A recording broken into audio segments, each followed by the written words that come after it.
I now declare this 15th meeting of the Standing Committee on Public Accounts in order. Colleagues, we have the Auditor General of Canada here with us today, Mr. Michael Ferguson. Welcome, sir. Always a pleasure to have you at our committee. The order of the day is to study Chapter 2, Access to Online Services of the Fall 2013 Report of the Auditor General of Canada. We have two new colleagues joining us today. Mr. Cannon is with us, and Ms. Jones. We welcome both of them, and hope you enjoy your time with us. And without any further ado, I will call on the Auditor General to give opening remarks, and then we have representatives of the Treasury Board Secretariat, Department of Employment and Social Development, Canada Revenue Agency, Department of Veterans Affairs, Department of Industry. And apparently everybody has a short opening comment to make. So I will let each of those departments introduce your delegation when your turn comes. Treasury Board will be up first after we hear from the Auditor General of Canada. Mr. Ferguson, you now have the floor, sir. Thank you. Mr. Chair, thank you for this opportunity today to appear before the committee to discuss our 2013 Fall Report, Chapter 2, Access to Online Services. With me is Dale McMillan, Principal for this audit. Les Canadiens utilisent de plus en plus l'Internet pour... More and more Canadians use the Internet to conduct business, and they want their government to provide them with information and services online. Indeed, in 2005, Canada was a world leader in online government services for its citizens. But since then, there has been a decline. We found that since 2005, the government has not significantly expanded its online services. Users must often resort to using regular mail, phoning, or visiting a service centre in person to finish a transaction.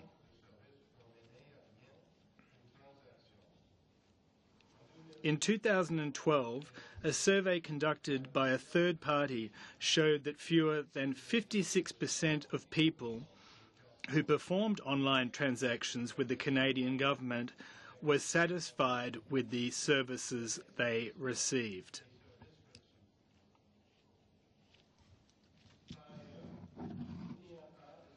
There is no government-wide strategy to guide online service delivery, and there are few incentives for departments to work together on activities common across government. Canadians must interact with each department and agency separately if they want to access government programs such as employment insurance, veterans benefits, or tax services. Furthermore, when a person moves, they have to notify each department they deal with of their new address.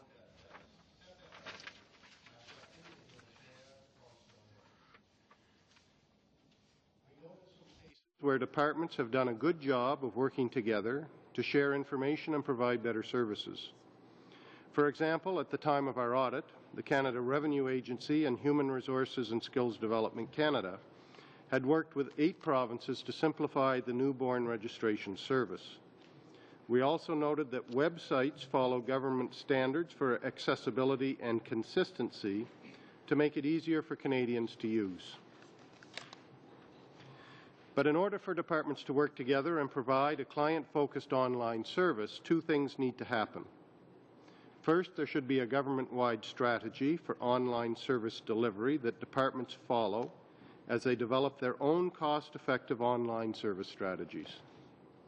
Second, a common methodology to identify and report on the cost of department delivery channels should be developed. With this information, costs can be better compared and opportunities for savings can be quantified. The government has recognized that it is most cost-effective to deliver services to Canadians online. The government's own estimates show that online transactions are significantly less expensive than other options for service delivery. Departments need to develop service delivery strategies that can help them better deliver cost-effective, client-focused solutions. Finally, the government needs to make it easier for Canadians to access online services securely. There has been significant improvement over the past several years because the government has found less expensive authentication options. But Canadians have repeatedly said that they want services to be accessible and convenient. Currently, they need to re-enroll with each department, remember multiple passwords, or use different authentication options depending on who they deal with. As well, enrolling for online services could require a single online transaction or take up to 21 days. There are different rules for each department. There should be a simple enrollment process for individuals and businesses to perform transactions online securely and cost-effectively. Monsieur le Président, le Secrétariat de Conseil de Trésor. Mr. Chair, the Treasury Board of Canada's Secretariat and the 4 departments we examined in our audit have agreed with our findings and recommendations. They have made commitments in their responses, some of which they expect to address by 2015-16. We were pleased to note that the Secretariat has agreed to take the lead in some of the key areas, including the development of a government-wide strategy by March 2015. Opening remarks, and we would be happy to answer any questions that the committee may have. Thank you. Very good, sir. Thank you. And now we'll move to Treasury Board Secretariat. You're going to take the lead, ma'am. You have the floor. Monsieur le Président, j'apprécie l'opportunité. Mr. Chair, I appreciate the opportunity to be here before the to speak to the Auditor General's recommendations regarding the Treasury Board Secretariat's role in ensuring that Canadians can electronically access government programs and services. CIOB, who will help in addressing questions. As I'm sure you are aware, the service landscape is very complex and requires an integrated approach among Government of Canada departments and agencies. Le SCT est résolu à faire sa part pour faciliter TBS is committed to doing our part in facilitating access to online services that respect Canadians' privacy and improving the overall service experience for citizens and businesses while ensuring the cost-effectiveness of service delivery. In the area of service, TBS's key role is to provide strategic leadership and policy direction for government-wide service design and delivery, and much work has already been undertaken in this regard. And best practices from other jurisdictions, and we then turned our attention to developing policy direction and guidance in key areas to support what we've seen as best practice. More recently, TBS has been working closely with its federal partners to align efforts to improve service design and delivery. For example, TBS co-chairs with Service Canada a Deputy Minister Committee on Service and Federating Identity. This committee has established a strategic vision to advance digital self-service delivery and has identified a set of priorities to reach this vision, including priorities for federating identity and a new policy on service and related supporting instruments to guide this. Also, over the past year, Treasury Board Secretariat has led the Web Renewal Initiative, focusing on one Government of Canada user-centric website, now canada.ca. which is designed to make Government of Canada online information and services easier to search and access and use. It has a new look and feel, optimized for mobile devices, and is organized by themes and most frequently used information and tasks sought by our users. Moreover, TBS has made strong progress in providing departments and agencies with leadership and policy guidance relating to service standards and identity management, as well as credential assurance, which play a critical role in enabling secure online delivery of government services. As of December 2012, the government had renewed its secure online service credentials, and we are pleased to say that 26 departments are using the new services now, which have allowed us to reduce our operating costs substantially in this area, and over 5 years will allow us to drop costs from $51 million at the onset to under $13 million at the end. By leveraging online credentials from Canadian financial institutions, the GC has enhanced its ability to provide secure login services and benefit from the constantly evolving technologies that are made available through our partners. Le Secrétariat du Conseil du Trésor est d'accord. The Treasury Board of Canada Secretariat agrees with the audit's recommendations, and further work is underway to address the issues identified in the report. Developing the new policy on service, which will provide a strategic and coherent approach to the design and delivery of Government of Canada services, and we expect to publish this policy by spring 2014. TBS will also develop additional guidance in 2014 to assist departments with implementation. Building on TBS policy work, the Secretariat, in collaboration with Service Canada and other service delivery partners, will develop a government-wide service strategy to improve services to individuals and businesses online and facilitate this in a cost-effective way and cost-effective delivery of services. The policy, the strategy will be done by March 2015. The Treasury Board of Canada Secretariat will also continue to work with government departments to provide a simple enrollment process for both individuals and for businesses to transact online securely and cost-effectively with the government. We will continue to collaborate with our provincial and territorial colleagues to enable a simple and secure way to access GC services across Canada and to achieve a tell us once approach where personal information can be reused in confidential and secure ways, furthering proofs of concept right now with our federal partners. Last but not least, the Government of Canada will continue to explore opportunities for enhanced service delivery through greater collaboration with the private sector and other levels of government to better leverage recent advances in technology. Comme vous pouvez le constater, beaucoup de travail a déjà été accompli et nous continuerons. As you can see, much work has already been done, and we will continue to work with our service delivery partners to further improve on online services for Canadians and businesses. Thank you for your time, Mr. Chairman. I'd be pleased to answer any questions from the committee.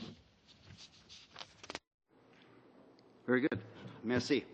I should, colleagues, just read into or state so it's there for the record that there was agreement by the three parties that the 15-minute business meeting we were going to have at the end of this meeting to accommodate the move to this room where the cameras are working, we did agree that we would do the 15-minute business meeting at the end of the next public hearing so that we had time to make the move here today. So that was agreed, and I'm looking around the room and I'm still seeing agreement, so that is the plan. Thank you very much for that. And now on to Department of Employment and Social Development. Who's got the lead there? And you're there. You have the floor, ma'am. Monsieur le Président, j'ai le plaisir d'être ici aujourd'hui pour parler.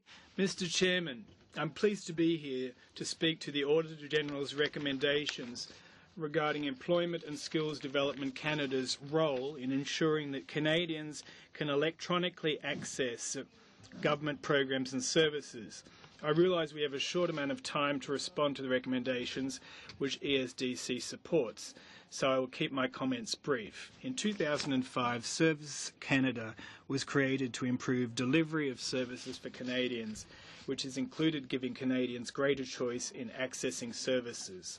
We now offer a range of services via our internet site, which had over 81 million visits last year, through 1-800-O-Canada and specialised call centres, where we handled 53 million calls and nearly 600 in-person locations that saw 8.6 million visits. We've improved delivery of the department's programs, such as employment insurance, social insurance numbers, old age security and Canada Pension Plan and Canada Summer Jobs. In addition, we provide Canadians with help and information on such life events as finding a job, pursuing an education, having foreign credentials recognised, raising a family, retiring, living with a disability, starting a business, and much more.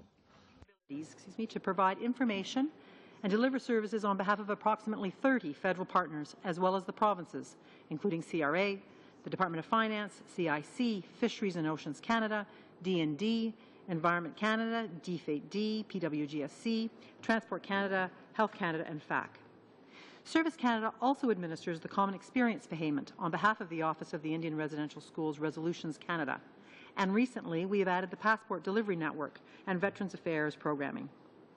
The Auditor General's report noted that ESDC, via Service Canada, has made incremental improvements to online services over the last 6 years, including My Service Canada account, a secure online portal for Canadians to get personal information and services pertaining to employment insurance, the Canada Pension Plan, and the Old Age Security.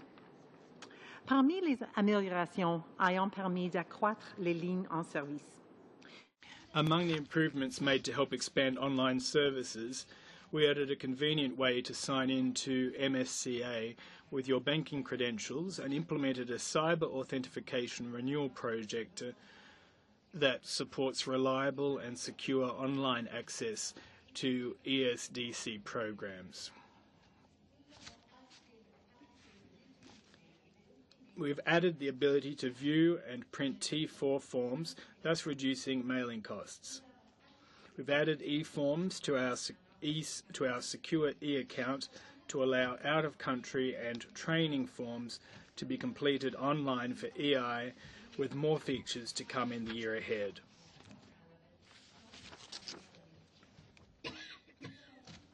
We've introduced phase 1 of auto-enrolment for old age security, and we have redesigned the Service Canada website earlier this year to improve navigation, as well as introduced a new and improved search engine on the Canada and Service Canada websites. Rather, it's rapidly and constantly evolving. Canadians expect responsive service that takes advantage of modern-day smart technology. This means we're looking at a future where more e-services and self-service options will be available to Canadians. The Department's service delivery vision will cause a shift in how services are delivered in the next 5 to 10 years. Although in-person will always be there, the bulk of services will be delivered online. The Department is working on a number of initiatives so clients will be able to carry out transactions as easily as they do business with the private sector institutions, to move towards more automated and paperless processes for benefits to enhance efficiency and to further improve program integrity. For example, we will be providing new electronic self-service tools and improving existing ones, and auto-enrolling clients where possible into statutory benefit programs. This work is in line with the Auditor General's report and the recommendation that ESDC develop an integrated strategy and plan for the online delivery of services that are cost-effective and client-focused. The Department has developed a multi-year strategic plan to track and report progress on the initiatives being undertaken. On the subject of developing a government-wide service delivery strategy to improve services to individuals and businesses, ESDC is committed to working closely with Treasury Board Secretariat and other departments and will establish with TBS a joint working group to ensure strong coordination of efforts as work advances on options for a government-wide strategy.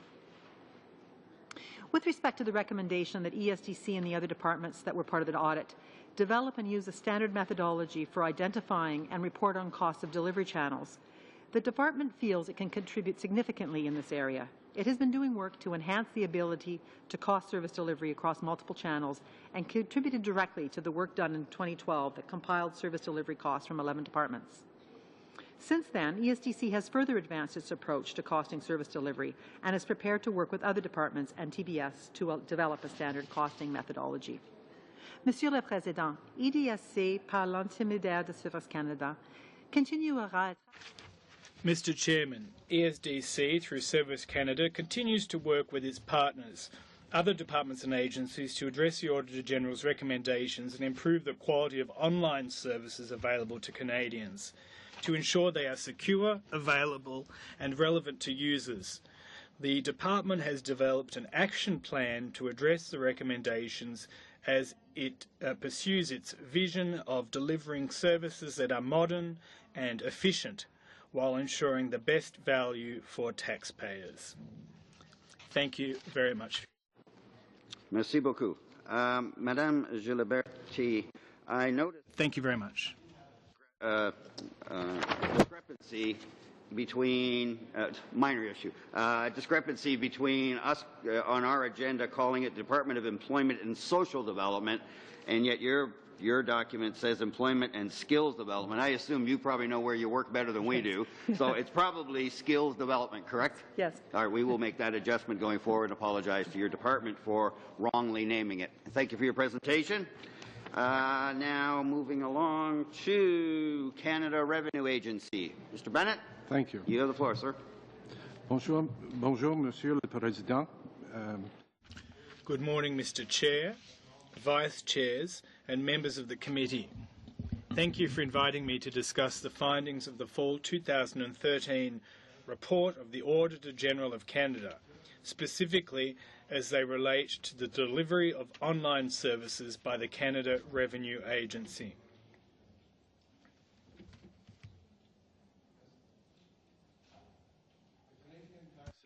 Is based on self-assessment and voluntary compliance. Canadians are responsible for determining their tax liability, filing their tax return, and paying the taxes they owe on time and voluntarily. We believe they will be more likely to comply with their tax obligations if we make it as easy as possible for them to do so. One of the best ways we know to facilitate voluntary compliance is by continuing to expand and enhance our extensive suite of online services. The CRA's secure online portals, My Account for Individuals, My Business Account, and Represent a Client allow Canadians to manage their affairs on a self-serve basis. There has been a substantial increase in the number of enrollments in recent years, a positive sign that these services are meeting the needs and expectations of the people and the businesses we serve. As the Auditor General observed, the CRA made over 40 improvements to its online services between 2009 and 2012, with an investment of just over $6.4 million.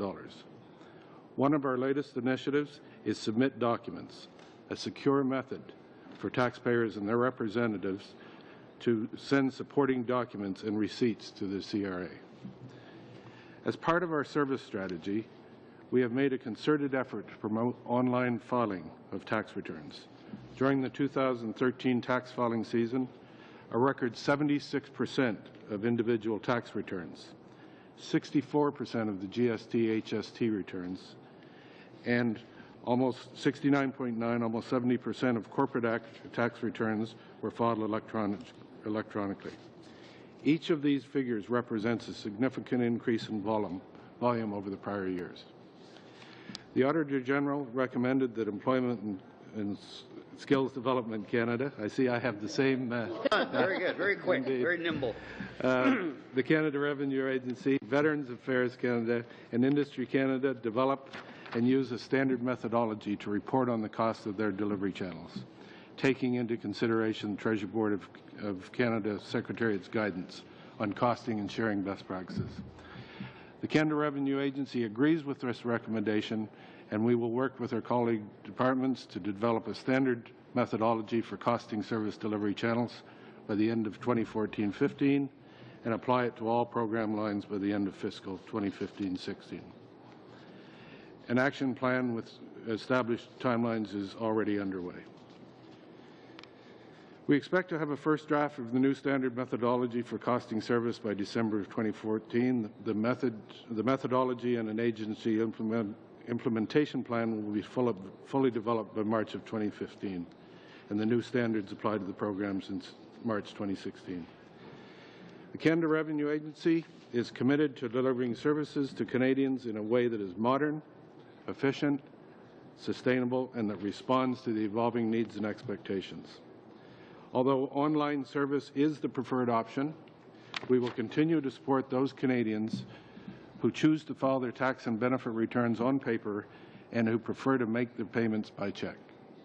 We thank the Auditor General for his work and look forward to collaborating with Treasury Board Secretariat and other departments to facilitate the cost-effective delivery of services across the federal government. I'd be pleased to answer any questions about our services. Merci beaucoup, Monsieur Bennett. On to Department of Veteran Affairs. Where's the lead? There you are, ma'am. You have the floor. Bonjour, merci. My name is Charlotte Bastien. of Field Operation, and I'm here with my colleague Rick Christopher, who's Director of Service Delivery. And we're pleased to have the opportunity this afternoon to speak to the findings of Chapter 2 of the report of the Auditor General of Canada as they relate to Veteran Affairs Canada. Je commencerai par vous donner un aperçu sur ceux que nous servons.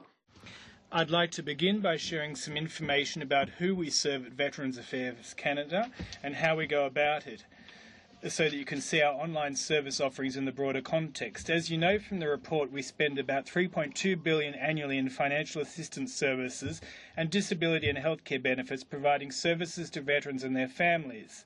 The department is also responsible for remembrance activities in Canada and abroad.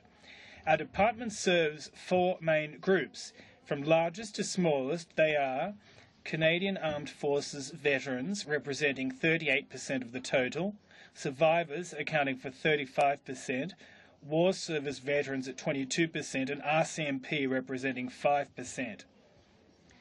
These 207,900 individuals range in age from 19 to 100, and as one would expect, have varying needs with regard to how they receive services from the department. Service delivery network that offers services in person, by mail, by telephone, and of course, online.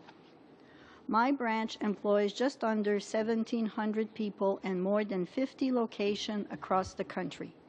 In-person services are delivered by a national network of interdisciplinary service teams at 26 area offices across the country. Those teams include case managers and health professionals. Through a partnership with the Department of National Defense, we also have staff, about 100 staff, at 24 integrated personnel support centers and 7 support satellite offices. These centers are located on or near Canadian Armed Forces bases and wings. In addition to those 50 service locations, there is a network of 17 specialized clinics that treat operational stress injuries across Canada. 10 have been established and are funded by Veteran Affairs. The other 7 clinics are operated by the Department of National Defense, and all are accessible to veterans. We also have a partnership with Service Canada, which provides approximately 600 points of services where veterans and their family can receive assistance. We also offer telephone services through our National Veterans Contact Network. And that brings me to online services offering at Veteran Affairs. Mon dossier ACC, qui est disponible depuis 2005, est l'outil que nous utilisons. My VAC account is the tool we use to provide online services to veterans and their families. They can conduct business with us online any day, any time, and from anywhere. The service has been available since 2005 and functionality has increased steadily. My VAC account currently has over 9,000 registered users. Veterans can complete application forms for disability benefits, the Veterans Independence Program and Careers Transition Service online. As of August 2013, veterans can upload information to support their online disability benefits applications, saving them time and mailing costs. They can also update personal information, including their direct deposit information, address and telephone numbers. Veterans and their families can also communicate with the department by email via secure message. An important enhancement, which took place in October, allows veterans to register for My VAC account, even if they have not done business with us in the past. This allows them to apply for benefits for the first time through My VAC account, or send us a secure message if they have a question before they apply. Now to tell you about plan improvement made possible by the investment of just over $2 million in the 2014 budget. The funding will allow us to continue to build My VAC account existing functionality to create an industry-leading e-services portal for veterans. A more comprehensive and user-friendly online service offering will allow veterans to access personalized information about benefits and services, apply online for a full range of benefits, view the status of their application at any time, communicate securely and more conveniently with the department online, more actively manage their account information and documents, and access additional services not currently available online. I would also like to mention some of the other online tools available from Veteran Affairs Canada. Educators can order commemorative learning material online, allowing us to get material into the hands of teachers quickly in a manner that is more convenient to them and less expensive to the department. As well, educators can access a number of online learning resources such as Heroes Remembers, a feature providing access to video interviews with veterans. Our commemoration program successfully uses social media tools such as Facebook and YouTube. And the department often uses Twitter to share information on remembrance activities as well as announcements regarding changes or improvement to our services and benefit. And we also offer online tools such as the Benefit Browser and MyVac Book, which help veterans identify the program and services that might be available to them based on their service information and circumstances. Au cours des dernières années, nous avons fait des investissements considérables dans In recent years, we have made significant investments in improving our online service offerings. As we continue to improve, the benefits to veterans in the department will be significant. As you'll see in our action plan, as we move forward, we will collaborate with other departments and stay abreast of broader government initiatives. Thank you. Monsieur Dagenet, may I just, Madame Gilberti, only because I had taken the hit for our administration that we got it wrong, I'm actually being shown your website says that it is Employment and Social Development Canada. So not that it's a big deal, but one of us should understand where you work.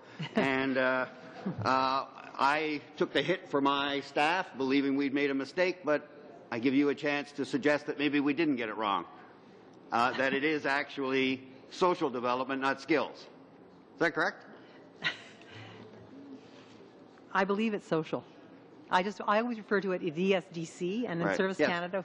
So I would say it's skills. I've got it. I've just checked my notes. I have it both as well. Really? Yeah. Well- On and in my speech I had it as skills, employment and skills development. I apologize. That's fine. No, it's not a big deal. It's just that since I was saying we made a mistake, it turns out we may not have. And It's social. It's social. It's social. I leave it to the government to decide on one name and stay with it. Okay, we are moving along now to Industry Canada, and Monsieur Desjardins, where are you, sir? Right, you have the floor, sir. Bonjour, je m'appelle Éric Dagenet. Je suis directeur général. Hello, my name is Éric Desjardins, and I'm Director General, Small Business Branch, Department of Industry Canada. Thank you, Mr. Chairman and committee members, for allowing me the opportunity to address this committee and provide you with an overview of Industry Canada's response to Chapter 2. Central to its mission of fostering a growing, competitive, knowledge-based economy, changes in technology and the business environment are altering the context in which programs operate.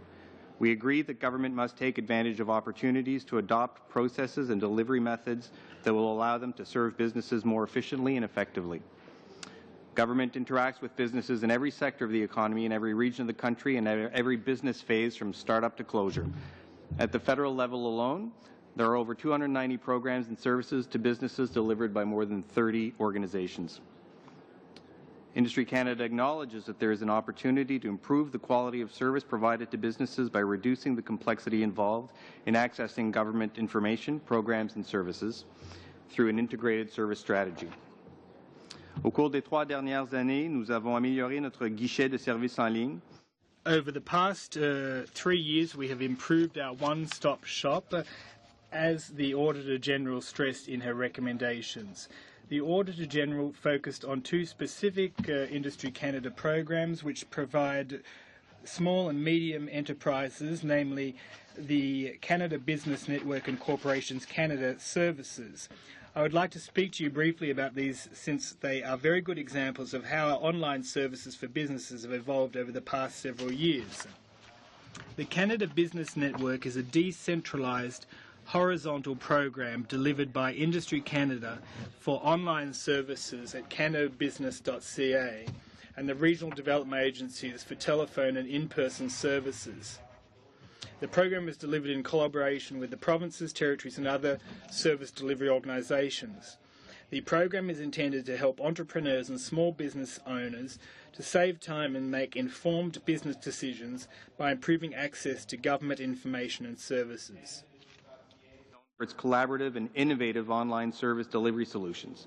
In 2012-13, the site facilitated access to the Government of Canada's programs and services for 2.2 million clients and was recognized as a leading web service for Canadian small businesses. The website won a GTEC Award, the Government Technology Exhibition and Conference, in 2010. The website was also recognized by Rogers Connected magazine as the best government site for entrepreneurs and small businesses in 2013. In recent years, the site has expanded its use of social media tools to inform and engage Canadian businesses on behalf of many departments and agencies.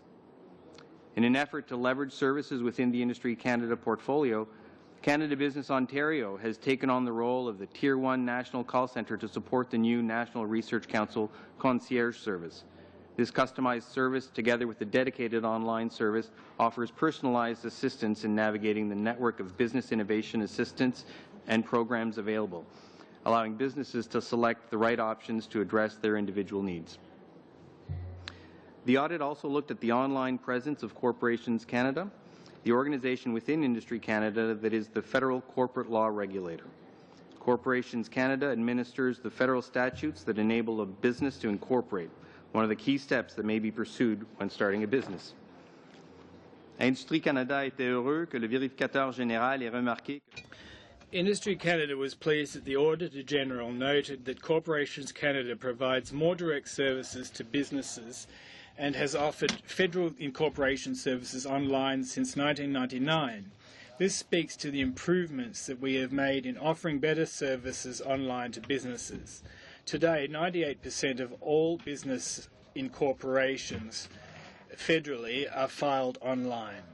Corporations Canada also has an arrangement with the Canada Revenue Agency to provide a corporation with a CRA business number at the same time as they incorporate. This is one less step that a business has to do separately.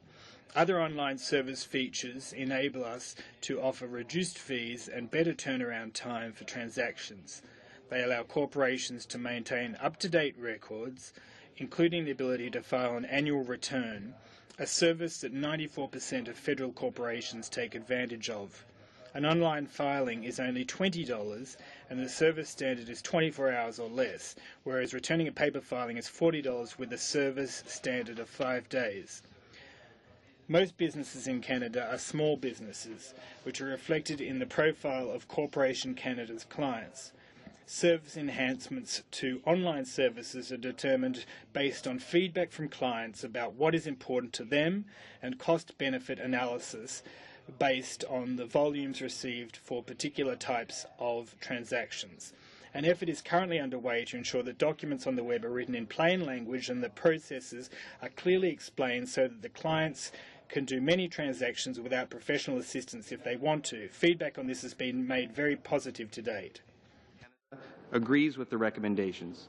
In response to the first recommendation and in the context of the Department's efforts for improving services to business, Industry Canada is developing an integrated strategy and plan for delivery of services to business, focusing on the Department and the portfolio. Industry Canada is also working very closely with federal partners to help improve services across government programs. In response to the second recommendation regarding the identification and reporting on the costs of service delivery channels to support decision-making, we will be providing guidance to our service delivery business units to ensure a standard approach for attributing costs. In closing, Industry Canada is committed to improving its delivery of online services to business and will work with its partners to address the recommendations of the Auditor General. Je vous remercie, Monsieur le Président et membres du Comité. Thank you, Mr. Chairman, committee members. All right, colleagues, we're ready to begin the rotation. We've done the calculations. We should be able to get through all the spots, but it will require me to be a little more exact on the 5 minutes than I normally am. Normally I allow some latitude, but we'll never get through if we don't. So I will be firm on the 5 minutes as it applies to everyone. And in the rotation already agreed to, Mr. Albus, you have the floor, sir. Thank you, Mr. Chair, and I just want to thank all of our presenters today. Your testimony is very, very helpful.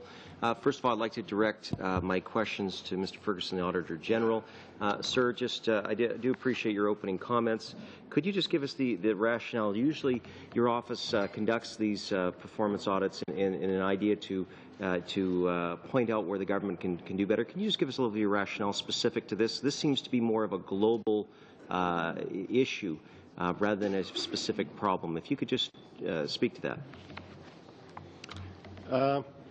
Well, I think in general we take very much an approach now of looking at horizontal issues, so issues that involve more than one department. Look at government-wide strategies and then look at how various government departments are playing a role in that strategy. So I think the move towards audits that look horizontally across governments is one that we've been doing for a number of years now. Okay. Well, relative to some of the other people that are at this table, I'm a relatively new member of Parliament, and so while I've been able to attend many of your technical briefings, I did notice that this particular report seems to have more global recommendations rather than narrowing in on a particular area, and there's only 4 of them. Is there a reason for that specifically? Is there a direction that the team was trying to point at? Again, I think what we try to do when we're making recommendations is focus on what's the most important. You know, we don't try to overwhelm departments with quantity of recommendations. We try to focus in on the key areas. So, for example, in this particular audit, the idea of having a strategy that oversees what government wants to do in terms of online services, I think would be, you know, one of the key things that we think needs to be done. Okay. Well, thank you for that. And you know, from reviewing the report, and I'm very happy that you do what you do, because it's very important, particularly for the government, to hear those criticisms that come up. But one thing I would just point as a concern to me is that while the attention really is based on accessible, convenient internet service providing, there doesn't seem to be as much focus on security.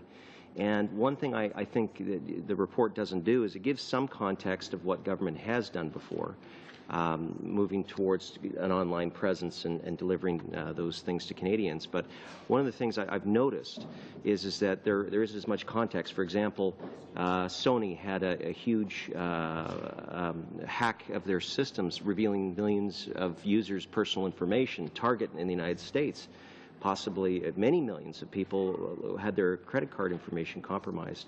To me, I just wanted to voice the concern is that sometimes the context that's given, because I think almost all of us would agree that the Government of Canada has a specific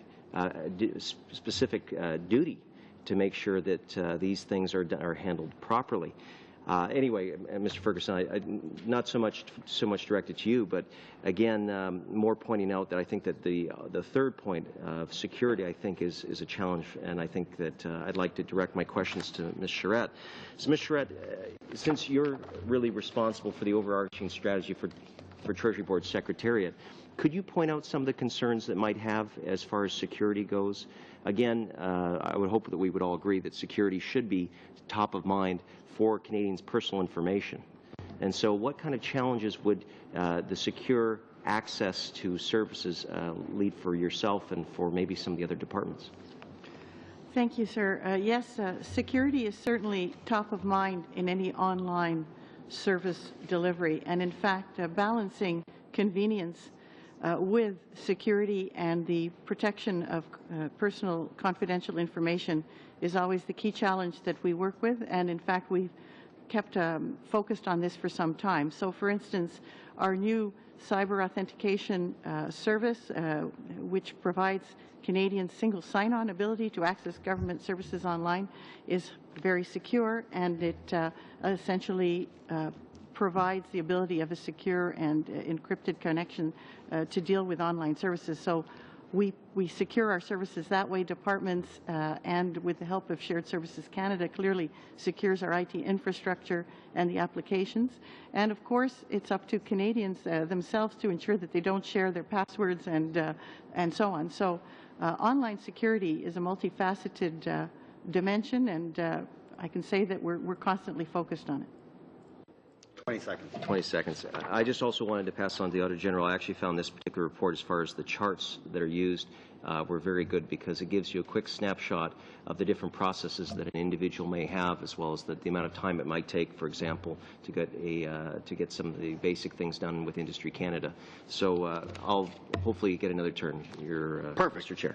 5 minutes on the money. Thank you very much. And now moving over to Mr. Allen. You have the floor, sir. Well, thank you, Chair, and thank you to our witnesses, and thank you to the Auditor General and his department again for putting it together. I always find them fascinating. But to follow up on Mr. Albus's piece on security issues, I noticed through Treasury Board, in your remarks on page 5, you talked about greater collaboration, and I'm quoting from your document, greater collaboration with the private sector and other levels of government. So in light of Mr. Albus's issue about security, which I share, and I also jotted down my example being Target in the United States, albeit there were limited numbers of Canadians involved in that breach of security. It was more Americans than us, but there certainly were Canadians, because I know, sin of all sins, many Canadians do cross-border shop, and they do use Target in the United States, and they can get a credit card there. And so that means they would be compromised as well. So can you help me with the piece on what exactly does it mean, greater collaboration with private sector vis-a-vis security?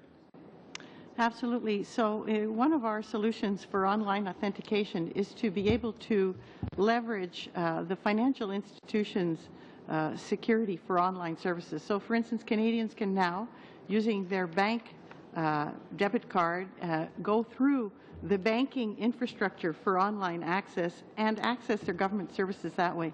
What this allows us to do is to basically take advantage of the financial institutions' great focus and continuing investment in cyber infrastructure, and working with them to basically leverage that asset and provide single sign-on and ease of service at the lowest possible cost. So we think that there are opportunities to do that and more.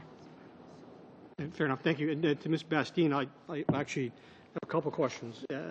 In your opening statements to us, you talked about the number of folks that use My VAC, or whatever acronym we want to call that, My VAC or My VAC, or whatever the case may be. Am I reading this correctly? You say on page 2 of your remarks, 207,900 individuals ranging from ages of 19 to 100 are part of that group of you broke down. And on page 3, you say that My VAC account currently has 9,000 registered users. Are those individuals, 9,000? Yes, there are individual. So let me do a comparison. I'm sorry? 207,900 versus 9,000 is about 4.5%, rough numbers. You know, I'll quibble with folks whether it be 4.489 or whether it's 4.512, but 4.5% rounded off. Versus CRAs, Mr. Bennett, which I think you gave the report in yours, you said that 76% of individual tax users actually use online services. So your movement, Ms. Bastien, towards online services with an enrollment of 4.5% has a long way to go in light of the fact that our friends over at Social Skills Development, I'll use both S's, I need to clarify. I'll just call you SSD, Social. are saying that as they transition some of your work to them and their 600 plus Service Canada outlets, their emphasis is on online services. And you've got 4.5% of your client base online.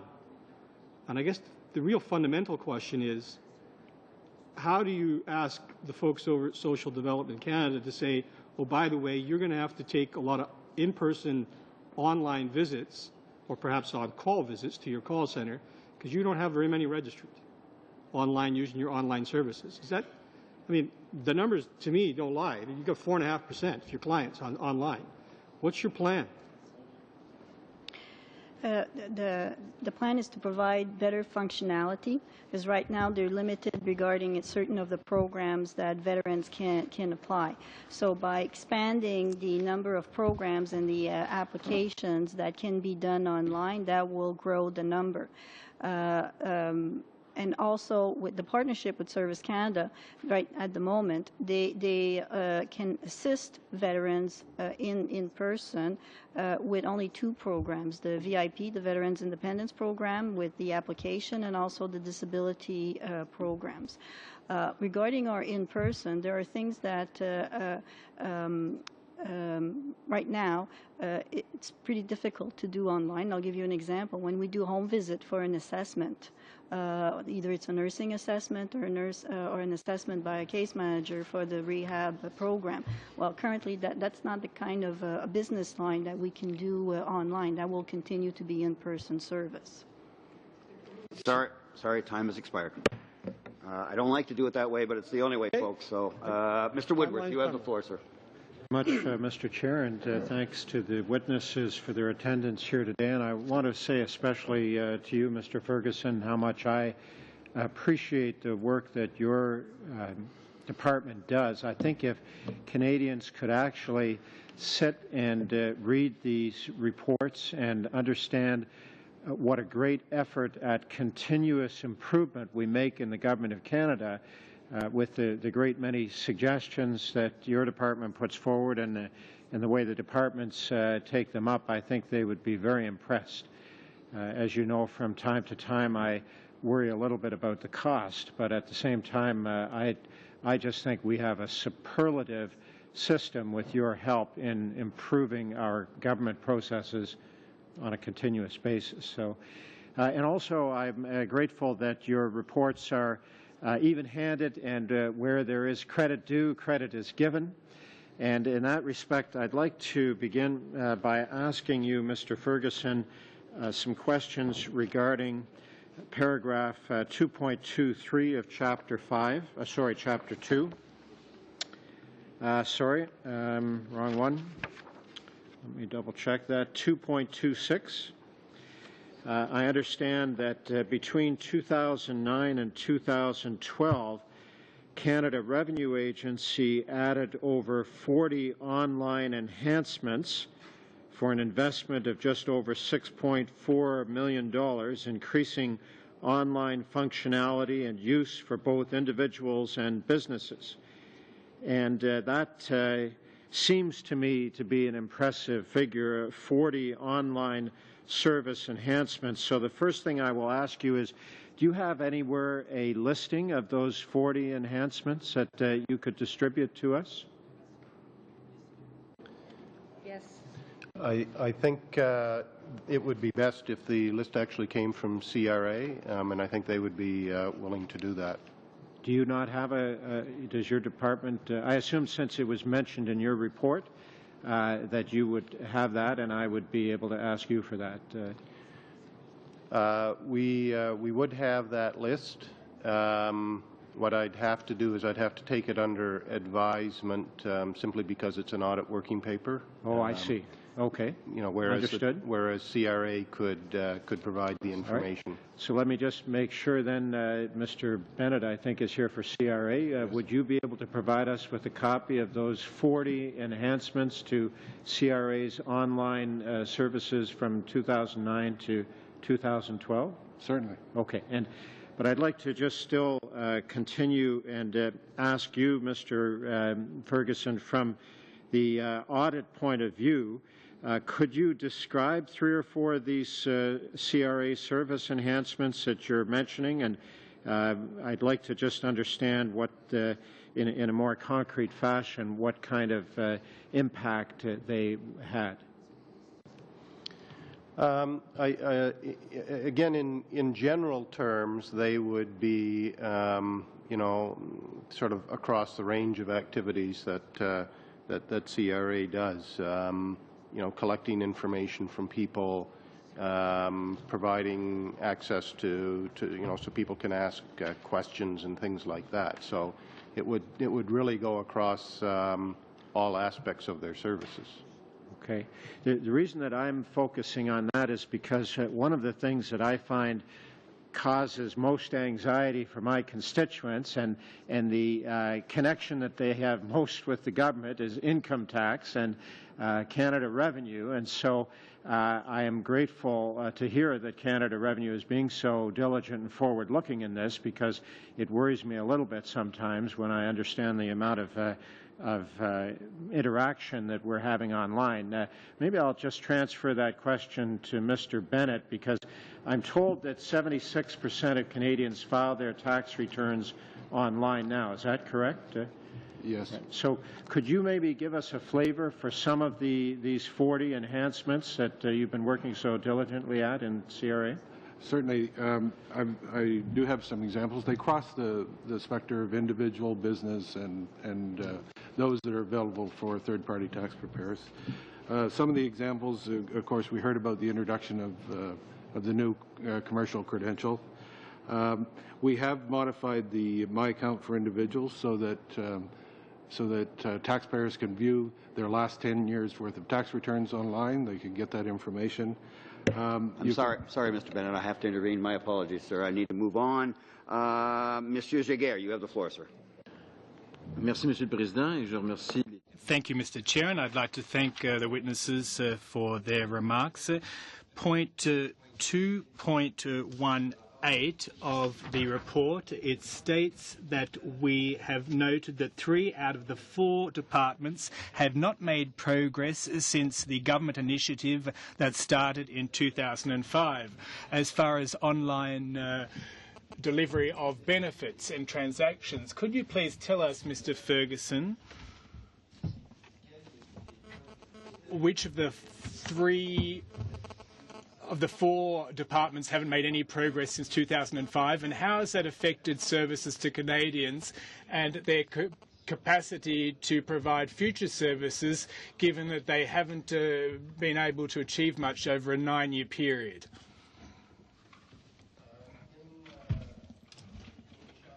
Refer to the 4 departments in paragraph 15, the 4 departments that were the subject of the audit. Of course, we were referring to the Canada Revenue Agency as the organization that had made progress. The other 3, at the time called Human Resources and Skills Development Canada, Veterans Affairs Canada, and Industry Canada were the 3 that we were referring to that had not made progress. And I think really, again, the audit was about making sure that these types of services were client-focused. That's what we were looking for. And what we think needs to happen for the future is that there is a strategy that helps all of those departments move forward in providing more client-focused services online. Eh bien, toujours un peu dans le même sujet. On the same topic, you indicated in your report that there is no government strategy to guide service delivery. This is in 2.36, and this is since 2006. So basically, in summary, there are a lot of musicians, but no one guiding them. So the government has offered the importance of service delivery. So how is it then that since 2006 there has been no operational follow-up when you can see that the reports on key services that should have been provided have not been provided? So lots of musicians, no conductor. What we noticed was that the Government Online Initiative was in place. There was a reporting at the end of 2005 on the progress that had occurred under that strategy. What we were looking for, and I think it's laid out in our objective in paragraph 2.14, when we were talking about whether selected government departments offer Canadians client-focused online services, we audited, or the audit examined specifically whether there is a Government of Canada strategy for delivering online services.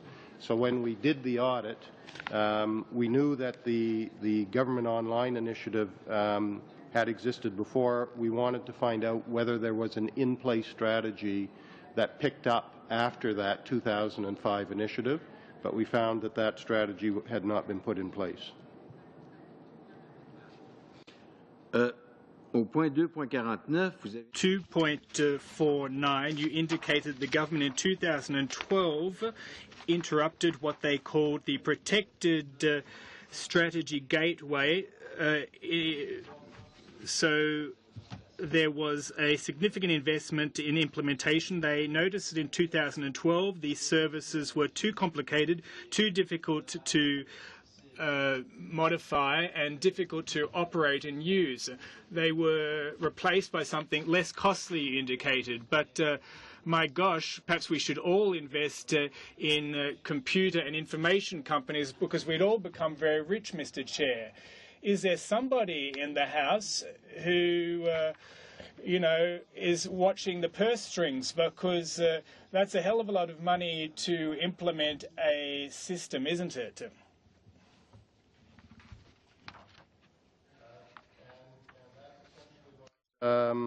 What we were bringing forward here was that the whole security... I'm sorry, Auditor General, but I have to interrupt. Moving on. Mr. Hayes, you have the floor. Thank you, Mr. Chair. First to you, Auditor General, in your statement number 2, you stated in 2005 Canada was a world leader in online government service for citizens, but since then there has been a decline. In looking at that, we're still 11 out of 190, according to the United Nations. We're still in the top 6% in terms of online services. Would you suggest that being in the top 6%, that Canada is still classified as a world leader in the delivery of online services? What we were pointing out was, the ranking that Canada has in that type of service has fallen back. Whether sort of where it's ranked now is sufficient or not, I guess I'll leave for others to determine. The other thing though that we noticed was sort of from the client satisfaction point of view that level of satisfaction had seemed to stall, right? So really what we're doing there is we're pointing out that the situation has changed. It's not really for us to say whether it is sufficient or not. We just wanted to make sure people were aware of what the situation was now. So that would be the same, I guess, for the level of satisfaction. It went from 59% to 56%. That's classified as stalled. It's not really up to you or I to determine whether or not that's good. It's that is the figure is what it is. Is that what you're saying? That's right. Okay.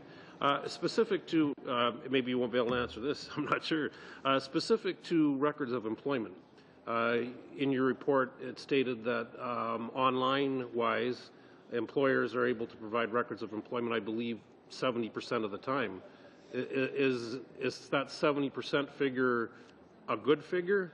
And I think that's something that we've been doing since, or the government's been doing since 2003. Is 70% good? Should it be better? Did you find why it wasn't 100% versus 50%? I'm curious as to your comments on that. And Ms. Giliberti, you can get ready for the next question because I'm going to want you to pick up at that exact spot in terms of why isn't it 100%? Actually, and what it says in paragraph 22 is at the time of our audit, more than 70% of records of employment were submitted online. So we weren't implying in any way that that was a bad level of usage.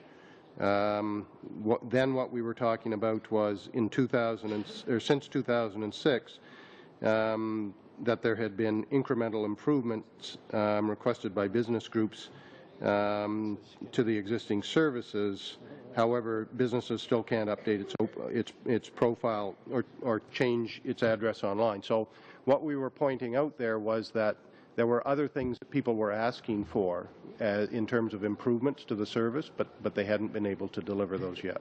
So to you, Mrs. Giliberti, what are the timelines, or what are the things that stall greater than 70%? And is there something legislatively that the government should be doing to bring that number up? I'm interested in your thoughts on that. Thank you.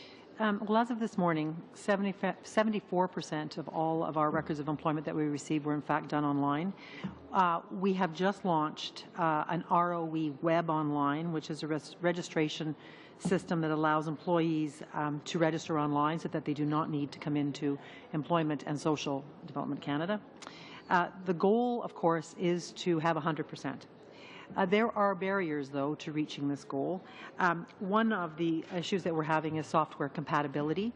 Some companies do not have the same software that ROE registration allows, so we are working with that. And it's the payroll service providers, actually, who have got also a paper ROE process, and it's a payer online ROE business model that is, in fact, paper, not online. It's also, some payroll systems are not compatible with our ROE web, and it's a very high investment for those companies to adapt their ROE to our ROE web. What we also find is that there are some who just do not want to enroll online, and so one of the solutions could in fact be something that in fact makes it a mandatory process for them to apply online. Yes. Thank you, Mr. Chair. Thank you. First one under time. Well done. Moving along, Mr. Sims, you have the floor, sir. Thank you, Chair, and thank you to all our guests here. I want to thank you individually. It'll take me 5 minutes, so then I'm done. But Mr. Ferguson, I want to draw your attention to 236 in the report, if I may start there. So, if I can get this straight, in 1999 we have a government online initiative, and the whole point was to make sure that the client was sufficiently served here across all government departments, and up until 2005 things were going along smoothly. Since the last report in 2006, and I'm quoting from the report, there has been no requirement for departments to report about the number of key services offered online and the level of interaction possible, the efficiencies achieved, and the take-up by Canadians. So, would I be correct in saying that they envision online interaction, the engagement of the public, to the extent where people are using it, but they don't follow up as to whether this is a good service or not? In other words, is it because they're not road testing this stuff before they put it out there, or they don't do enough follow-up based on level of interaction, whether they're not user-friendly or seem the disjointed way they're putting it out there? So, go ahead.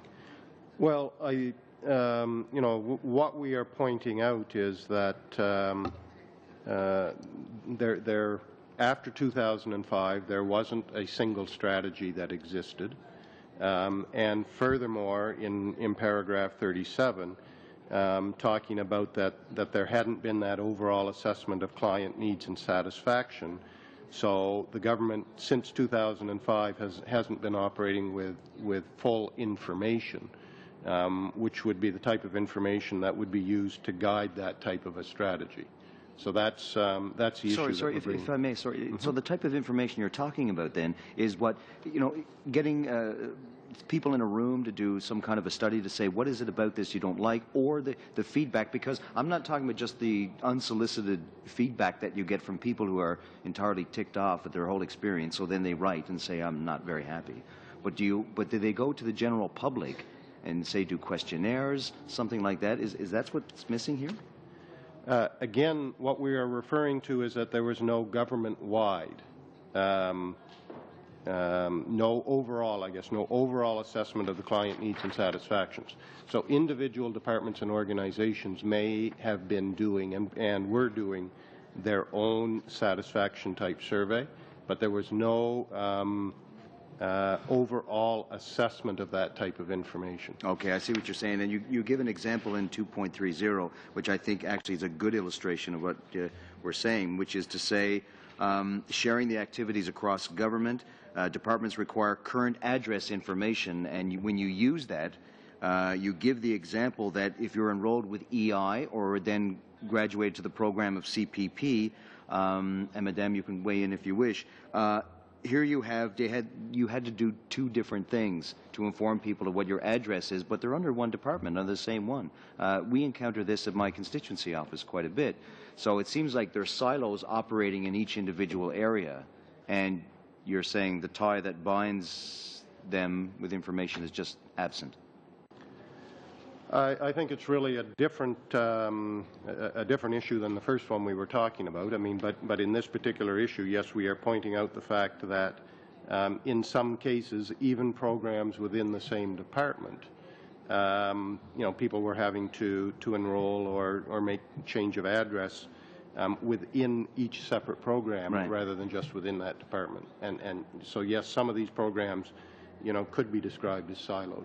Was there any attempt over the past, I say from 2006 to 2012, was there any attempt to bring all this together? It seems to me there was an attempt to get together with the provinces.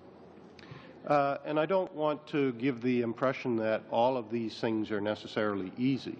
These can be complex. So in terms of what happened specifically, like this type of program, EI and CPP, I can't speak to specifically, but maybe the department can respond to that. But again, with things like CRA, we do say that there were improvements that were made to their services since 2005. So there were individual activities occurring. Yeah, and actually that's a valid point, because I want to go to that. That's 2.41, where you say we found that only CRA has developed integrated plans and strategies for delivering services. One of my colleagues touched on it earlier, but it seems like there's sharing of best practices. Mr. Sims, please. You're not as sorry as I am, I bet. It's okay. Floor is over to Mr. Aspin now. You have the floor. Thank you, Chair, and welcome, Mr. Ferguson, and indeed all our guests. We certainly have a lot of experience in the online business amongst all the departments. I'm going to focus in, as one of my colleagues has already done, again on the tax services aspect, because, I get a lot of calls in my particular constituency about that.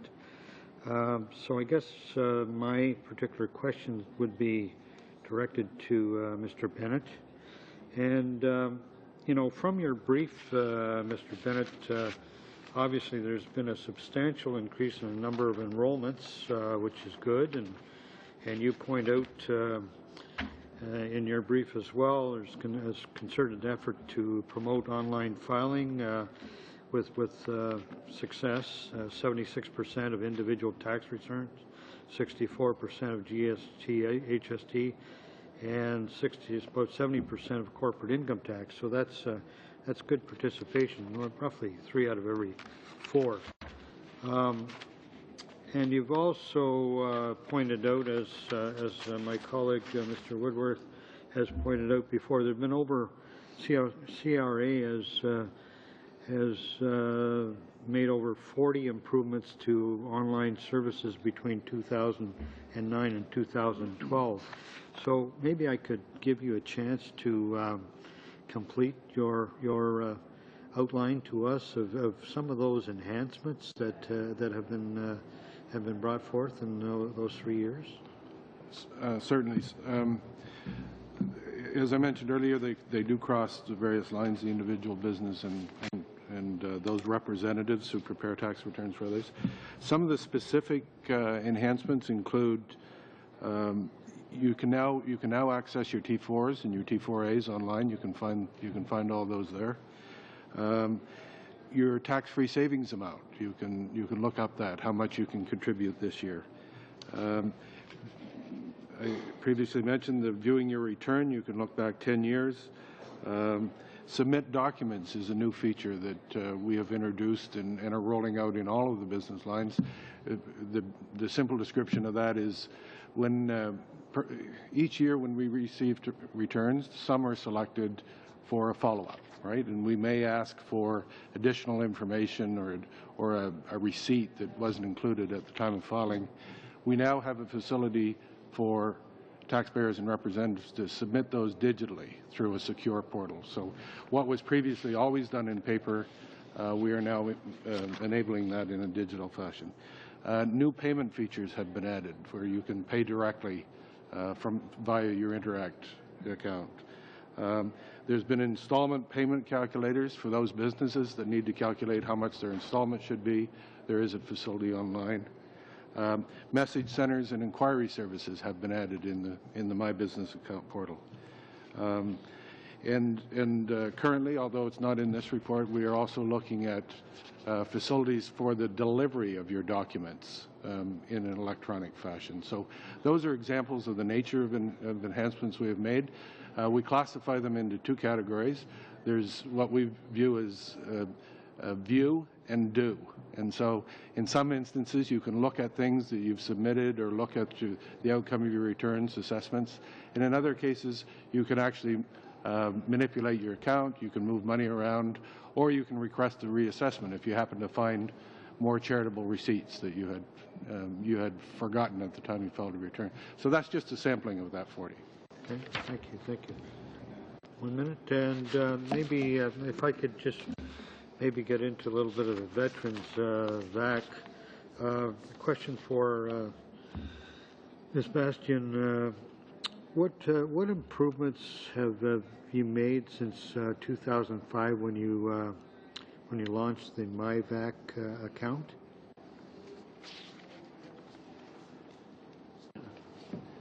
If I might, I can answer that. Since 2005, when we launched, we've implemented a number of changes, improvements. In no particular order, you can verify the status of your Veterans Independence Program application. You can send us a secure message now. So if you want to communicate securely with the department, you can send us an electronic message. You can. I'm sorry, Mr. Christopher. I have to end your time. Thank you. Over now to Mr. Allen again. You have the floor, sir. What a taskmaster, this man from Hamilton. Mr. Ferguson, on page 20 of the English of your report at Exhibit 2.3, you've outlined a table, and you've actually, and I would encourage my folks from Veterans Affairs Canada to follow along because the question will come to you subsequent to that. You use a Canadian veteran, just retired, receives Canada Pension Plan benefits. During his military service, he was injured. He's eligible for disability benefits, which would come out of somewhere else. The veteran also wants to interact with the Government of Canada online and manage his benefits and his taxes, so Mr. Bennett, CRA. And so he decides to access Service Canada's website, and so you've got a lovely chart here. Now, I freely admit, Mr. Bennett, to you, I once tried to go on your website, and as soon as you said, I'll get back to you in five or 10 days, I said, thank you very much, but no thank you, so I didn't bother. The online password just takes far too long, in my view, to send it through the mail to me after all the checks that you actually wanted from me that clearly probably only I would know that you actually asked for. Good security, by the way. I don't have a problem with that. The issue is I'm not interested in you send it to me in the mail. That's me personally. So I never did open it. It probably died on the Internet somewhere. So, Mr. Ferguson, you've laid this thing out. So clearly as we follow through, and I know for the cameras and folks at home who don't have this in front of them, you literally end up doing the same thing over and over and over again, except there are minor pieces. For instance, you sign in or you use your GC key, or you go to proof of identity, employment insurance, you need the access code, which is usually a 4-digit number. We see it with MyVac, it's actually quicker because there's a certain number I get in. I've got to wait for you to send me something to get in. I've got to wait for Mr. Bennett to send me something to get in. MyVac lets me in as long as I have the proper security code. Wonderful, actually. I think the other two groups ought to look at what you do, since you're actually giving benefits as well. Actually, more often than enough, Mr. Bennett, no offense, I agree with Mr. Woodworth. You actually usually are taking more than you're actually giving back. But that's your job, and that's okay. I'm getting benefits from EI or CPP or OAS, etc. So how come I can get benefits as a veteran from them, but I can't get them from you? Open question. Leave that for you folks to take back and think about. while I wait 10 days for my thing that I'm never going to wait for, because I'm not going to ever end the thing. So thank you, Mr. Ferguson, for outlining the walkthrough of what should be easy in life to use a computer, and I'm not technically in the dark. I mean, yeah, I'm a middle-aged guy who's come to computers late in life, but I'm not, the person who can't manage it. But to be perfectly frank, if I was a vet and you were asking me to dance the dance, I'd be looking to call 1-800, and this is where I'm going to go back to Mrs. Giliberti, about your 1-800 number. Do your system still function the way it does, and hopefully you're not for vets the way it does for EI? If I get online and I have a question, and I go in the queue and I wait, and when it times out, the electronic voice says to me, goodbye, and it hangs up. And it never gives me a number that says that I've contacted you. It never takes my number and says, like Sears Canada used to do, if you wish to remain in the queue but not on the line, we'll call you. How is it the functionality of a department as large as yours is such that your electronic voice tells me goodbye? And then when I say that I called you, everyone says, I don't have a record. Well, of course you don't. You hung up on me. And if you hung up on me enough times, how many times are going to call you back? So I look at both of you, Ms. Bastian and Ms. Giliberti, around how do we integrate a service and make it functional for folks who, at a moment, they're being asked to use electronic services in a humane way that it'll function for them. And I throw it open to either one of you to decide which one wants to carry it first. Oh, well, I can certainly speak for Employment and Social Development Canada in that we're doing two things right now with respect to our telephony system. One of the most important things that we're doing is we're developing a new telephony system with Shared Services Canada, whereby we will have an upgraded telephony system that will allow us to do those very things and to have better functionality, much like you would on any modern call answering system. So that's number one. The second thing we're doing is we are modifying our service delivery on the line so that we can actually get you first resolution. First contact resolution would allow us to do end-to-end resolution with respect to your... I apologize, but I do have to interrupt. Okay. That would conclude Mr. Allen, and now over to Mr. Falk. You have the floor, sir. Thank you, Mr. Chairman. Mr. Ferguson, direct the question to you initially. First of all, I want to thank you for your report. I'm new on the committee, but I have had some time to read and study the report. I noticed that there's a recurring theme in there for increased collaboration between departments on providing online services. And I think there's room for improvement there as well, and your report suggests that as well, that we still have room to improve our online service deliveries.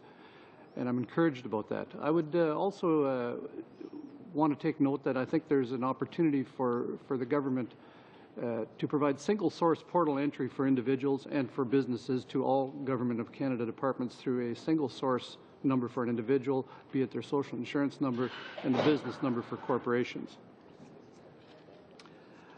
You do cite some efficiencies in your report, and one of them to do with Industry Canada is that you note that the enrollment process at Industry Canada for Canadian federally incorporated business can be completed in the same day. And that's an efficiency that you address, and that's a credit to you, Mr. Deschenaux, and I want to also take note of a paragraph in your presentation today where you say you have 98% of business incorporations federally are filed online. That's tremendous. That's good market penetration that you've achieved there. And the last sentence in that paragraph I'm particularly pleased with because it says this is one less step that a business has to do separately, and that's the assignment of a business number during that registration process. I think that's very important that you've reduced the amount of steps required for businesses to get going and to create jobs. I think that's very important, and I congratulate you on that. But Mr. Ferguson, I'm wondering if you could provide us of any other examples that your report may have discovered of efficiencies with providing our online services.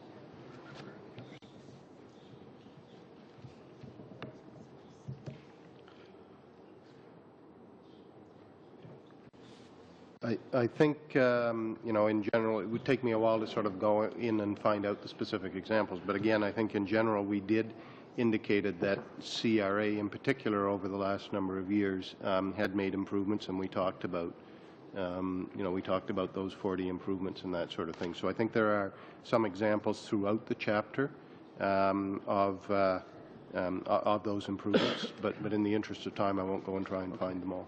Okay, I can appreciate that. And I do thank you that you have identified some efficiencies that we've achieved there. I have one other question for Mrs. Bastien there. In her report today, she says that her department services almost 208,000 individuals, and further to my colleague, Mr. Allen's comments, less than 5% of the individuals you service are using your online services. I would suggest to you that there's an untapped market there for you to provide improved service to our veterans, and I'm wondering if the department has a plan for that. Yes, we do. We have a plan to promote my VEC account, a communication plan. Adding a message regarding my VEC account to all reservist pay stub. The Royal Canadian Legion has been trained on my VEC account, and their service officers encourage members to sign up. Our website has recently been redesigned, and there is a My VAC account button on every page. There's been several tweets regarding my VAC account, very specific to my VAC account that's been issued. And when we do presentation and scan seminars to reservists and Canadian Armed Forces members, we do talk about my VAC account and what's available by my VAC account. Regarding functionality, we're also will be looking to expand application to more programs that would also assist. Also, providing information so that users of my VAC account will be able to track where their applications are, when it was received, hasn't been processed, was there a positive decision, and when the benefits will be given.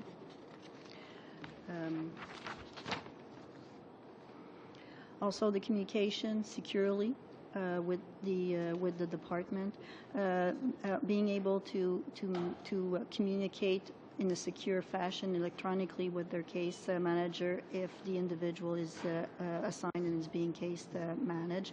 They'll also be able to provide information to support certain application and manage the information they have and the documentation that they have submitted to I'm sorry, ma'am, I have to interrupt.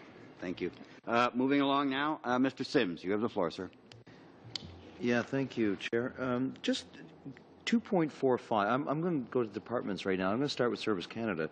2.45, Human Resources Skills Development Canada. The response to this report, it says, the department through Service Canada will work to enhance the coherence of its existing service delivery vision called Vision 2018.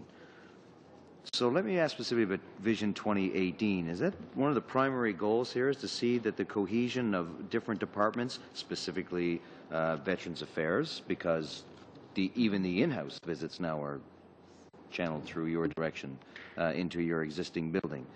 Go ahead, sorry. So yes, we have embarked on what we're calling Vision 2020, which is a strategy for... So what's Vision 2018? I don't know what Vision 18 is. We've got a... It says here Vision 2018. I don't know. The report's called Vision 2020, and that was in the Auditor General's report. Our report says Vision 2020, and it's a document that helps set out where we are going in terms of an automation agenda, and we are looking at all of our programs that we deliver and looking at ways in which we can automate them and ways in which we can bring them all online. So how would you address the thing about, sorry to interrupt, I don't have a lot of time. How do you integrate, you know, how people go from EI to CPP, that example I brought up earlier? That's through an enhancement in our My Service Canada account, which will allow us to have someone log into the My Service Canada account and get all the services that Employment and Social Development offers online. And so it will allow them to go in a secure way and have access to their to their transactions with the programs that we have to offer. Regardless of whichever program they're applying for. Right. So in Service Canada, it would be right now EI, CPP, OAS. We are, over time, going to be looking at other programs that can be brought online and available through the My Service Canada account. So part of the Vision 2020 would allow us to do that. What about in the situation where if someone MyVac, that one? Is that right. That would not allow us to have access, that secure account would not allow us to access services that are available and programs that are offered by other departments at this point in time. But Vision 2020 would take care of that, would it not? No, because Vision 2020 is the vision set out for employment and social, it's the vision set out for Service Canada, and as we take on more programs within Service Canada and within Employment and Social Development Canada, we would put them into our My Service Canada account. That does not allow us to access programs that might be from industry. Okay, or are you aware of what's happening in Vision 2020? Beside what was in the report, no. Oh, okay. So you. But I just wanted to specific the partnership we have right now with Service Canada. They can receive and provide assistance on 2 programs: the Disability Award program and the Veterans Independence program. So they can assist with the form, with the application. They don't process the form. The program, the application is processed by Veteran Affairs, not by Service Canada. But they can assist at their one of their location if a veteran walks in Service Canada and wants assistance regarding application for the VIP program, for example. That's the extent of the integration of the 2 departments. Now, CRA, what do you know about their program Vision 2020? We work very closely with our colleagues in Service Canada and ensuring alignment in the directions that we're going. In fact, our visions quite similar. Do you have any input on the Vision 2020? We collaborate continually with Service Canada and in fact the Secretariat. Yeah, I know when people come to my constituency office, I get that. Obviously, with some cases of EI payments and how it ties in with the CRA, and I find that I think the Auditor General is right in the sense that there seems to be a lot more cohesion there. But it seems to me that that's really the only cohesion I can see. It seems to me that CRA has probably done most, if I may use the term, outreach over the past little while, and you've already made that very important. But what about for different provinces, however? It seems I've only got buy-in from how many? 2 provinces so far when it comes to CRA? I'm sorry, in what aspect? Well, let me give you one example. Sorry, Mr. Sims, you'll have to save the example. But it was a great time to take a breath. Over for now you or for me? Mr. Albus, you have the floor, sir. We're gonna make it just. Sure, so and I'd like just to share my time with Member Cannon, if I'm not too long-winded here, Mr. Chair. And I appreciate what the Auditor General said a little bit earlier, where he said, let's not confuse. There is a desire. I'm paraphrasing here, sir. There's a simple desire that Canadians want to see these to be able to access and have the convenient use of. But they're complex issues because they're technological issues, and technology has changed. The use of the internet has changed, but also even people and the technology behind it. For example, there's a gentleman in my riding, Mr. Westlake, who is blind, and yet he uses the internet through a series of special software.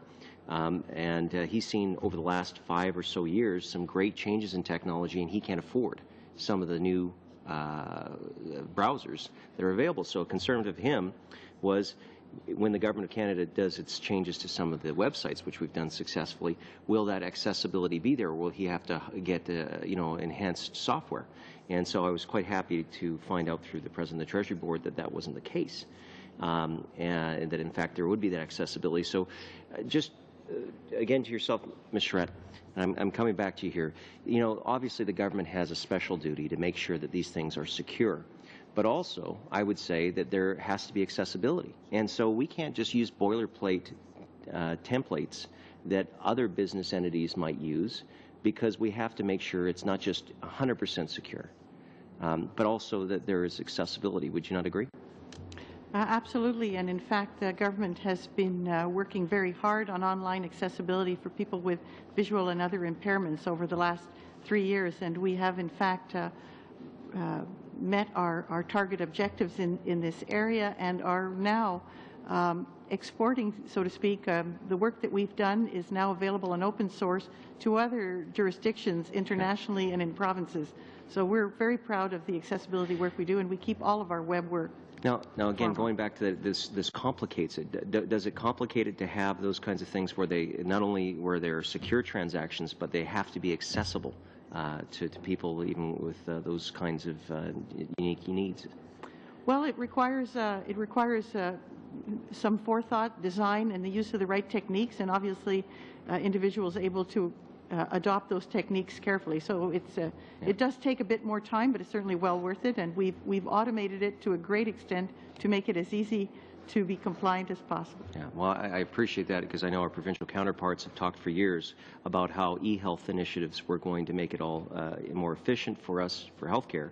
But again, that's a very complicated area, and I'm not going to go there other than to say that it's one thing to desire, cost-effective access to these kinds of things, but we also have to make sure that they're absolutely secure because those are personal information. I'd like to just pass the rest of my time to Mr. Cannon, please. Certainly. Mr. Cannon, you have the floor. Thank you, Mr. Chair, and thanks to our witnesses. Quickly, 3 quick points. BizPal has been very successful working with provinces and federal government. Is that a model that you're looking at to implement for other Industry Canada programs? Not for the moment, but yes, it has been a very successful model that we've implemented in collaboration with the municipalities and the provinces. Right now, we're consolidating BizPal, adding municipalities, and examining ways in which the BizPal service could be deepened through elements like regulations. Right now, it's only for permits and licenses, so we're exploring the possibility of looking at regulations. Good model. Second is $2 million allocated in the budget, so that's why it's so important to support the budget. It'll help MyVac. It'll make it more user-friendly and streamlined and more comprehensive. Is that correct? Yes, correct. Okay. And the third point is on service delivery integration. I have a neighbor that's an RCMP officer and working with sharing information with CRA, but CRA can't reciprocate and pass the information to the RCMP. So it's unilateral, so some frustrations there. But my understanding in other departments, D&D, for example, with Veterans Affairs, they can transfer that information. Maybe, Mr. Ferguson, you could share with the committee your understanding of the Privacy Act. I think probably that would be a dangerous thing for me to do, quite frankly. But I think what we've said in paragraph 27, that the Privacy Act does establish the way that government institutions are to collect, use, and disclose personal information. But then we go on to say that the Act is not meant to hinder information sharing, but to ensure the effective protection. Again, my apologies, sir. I'm sorry. Last but certainly not least, Mr. Allen, you have the floor. Thank you. I want to go back to... You want to share your time? Yes, we're sharing our time with Mr. Giguère. I want to quickly go back to page 16, point 2.45, go to Mr. Ferguson and then to Madame Giliberti. There's a recommendation. You agree with it through HRSDC. You call it Vision 2018, and then again in your basic, your management action plan, you talk about Vision 2020. So are they one and the same, or not? Maybe I can clarify. I think at the time that the Auditor General was doing his audit, the document was called 2018. It has since been changed, and it's now called Vision 2020. It is the same document. I think when the audit was being done, we were in the process of developing that document, and we have now titled it Vision 2020. That's the... Well, and I appreciate you might have used a different title. Here's the dilemma for me as a member of the committee. I'm actually referencing a document through Mr. Ferguson's audit that is 2018. How do I know that your Vision 2020 document is indeed the same thing? Because at the time the Auditor General... No, I recognize that, Ms. Giliberti. What I'm saying to you is you didn't share the document 2020 with Mr. Ferguson's group when it got audited because you were working on it. So we have no idea if it's the same or different. And your management plan says you're going to work towards 2020, yes, not 2018. Same timelines, by the way, April 2015. No dispute there. It's not a timeline issue. I recognize it more than likely, and I take your word for it, Madam, it is indeed probably a title change. Yes. But our dilemma is you've now referenced a document we don't have. And so I would ask through the chair that perhaps that if you could, you would have it at least either sent to the Auditor General so they can look at it and say it is one and the same, or send it to the committee, but I leave that in the hands of the chair and the department to figure out, because I don't know. I think you're saying it's just a name change, but I certainly wouldn't know that if it referenced two documents. But it's the same timeline, probably the same thing. So I leave it at that, and I turn it over to Mr. Giguère. Ma question pour Monsieur Ferguson. My question is for Mr. Ferguson. Earlier, we talked about development costs for the communications gateway of over $300,000 for a total bill of over $900,000 for the government. This isn't savings for a government that's trying to balance the budget. In the current departments, are there human resources that are capable of not having to use private contractors through a procurement process? Are there departments, does the Treasury Board have the current and future resources to take control of these bills, which in my opinion are too high? You know, what we've indicated here is that the cost of secure channel was very high. There was a recognition as well that you know, it wasn't necessarily going to be the best solution to what they were trying to accomplish. So there was this change of course, I guess, in terms of how the secure access would be offered, and that's explained in here. So you know, there was a lot of money spent on this initiative. The more recent ways of dealing with this problem are going to be less expensive, so that's a good thing. But nevertheless, there's a lot of sunk cost related to the secure channel. You've got a minute. Just under a minute. Point 2.62. Along the same lines, you say that there is no common method to produce data on various departments. Now, I can understand your frustration. Imagine ours. We get bills, but we're not told whether the bills are dealing with the same items from one department to the other. So there's no overarching sense. Could you please give us a better sense of how we can achieve a better control of costs? We're recommending in paragraph 65 is that there should be a standard methodology. I apologize once again to you, sir. That is our time, colleagues. Expired. I'm glad we don't have to do it that way all the time. I prefer to give people a chance to finish their thoughts. One quick matter arising from our discussions towards the end, Mr. Allen. I think you were asking, is it possible to get the 2020 document as the 2018 document as redone in the 2020? Let me see if I get the question right. And what you were asking was if that could be circulated, I think, to the committee members and the AG. Was that the request? Well, I'm easy either way, Mr. Chair. If the Auditor General says it's one and the same, I'm good with that. Okay. Is it, Auditor General? Sorry, sir, I caught you without when you were consulting with your staff. Mr. Allen is asking if the 2018 document is the same as the 2020 to the best of your knowledge. I have no reason to expect it was any different. We did see the document titled 2018. I don't think we've seen the document titled 2020. So, you know, whether at what point in time, if there's any changes or not, I couldn't say. Okay. Mr. Albus? Thank you, Mr. Chair. Just, again, we have routine motions that cover what we can ask of different individuals and their departments. we'll be getting action plans and whatnot. So while I understand people want to see certain things, there's nothing negating a private member for asking a department or the Auditor General for more follow-up information, and then those departments can deal with those requests as they come along. But again, Mr. Chair, is that we have routine business or routine motions that handle what is expected as far as action plans.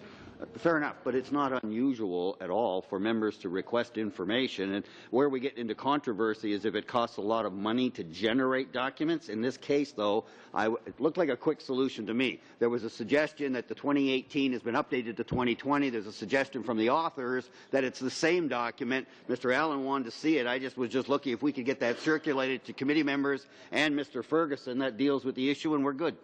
Can you live with that, Mr. Albus? Well, again, Mr. Chair, we have routine motions and requirements, so that I would imagine if people have specific interests, we don't. No, I'm sorry. They should apply that. Yeah. I'm sorry.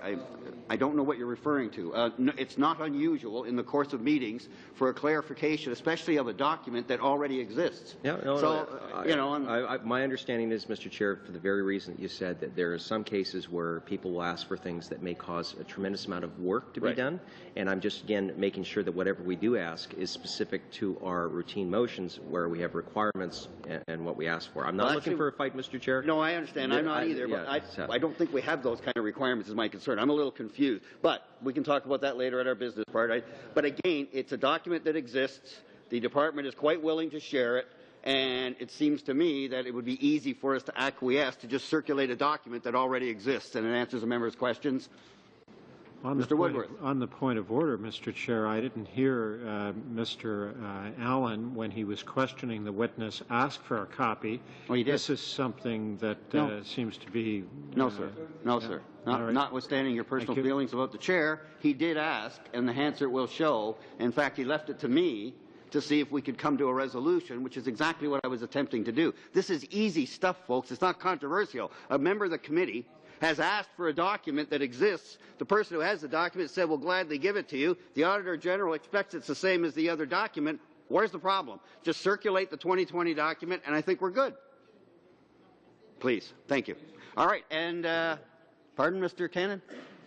I think you convinced yourself. I did. I do that a lot. We now stand adjourned. Thank you to all our guests.